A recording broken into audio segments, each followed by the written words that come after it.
किसी गांव में एक धोबी रहता था।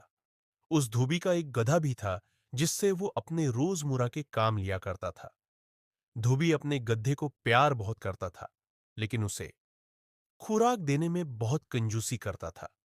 बेचारा गधा इतना कमजोर हो गया कि घर लौटते वक्त पीच जंगल में बोझ की वजह से लड़खड़ा के गिर पड़ा। धोबी को अपने इस गधे पर बहुत तरस आया और सोचने लगा कि काश मैं उसे अच्छी खुराक दे पाता। धोबी जरा आगे बढ़ा तो उसे एक मरा हुआ शेर मिला। धोबी को अचानक ख्याल आया और उसने शेर की खाल हुआ को गुधे पर लाद कर घर ले आया।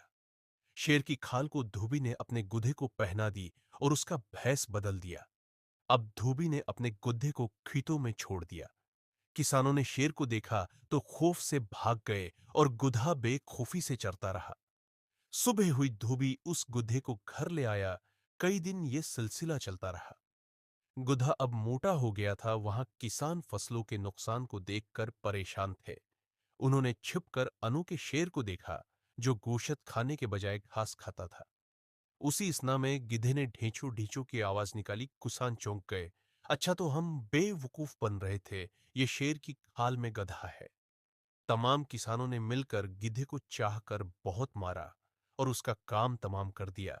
धुई रोज की तरह सुबह अपने गिधे को लेने में आया तो अपने गिधे को मरा जुआद यूं कर धनक से रह गया और सोचने लगा, काश मैं ऐसा न करता तो आज मेरा गधा न मरता और वो मेरे पास होता।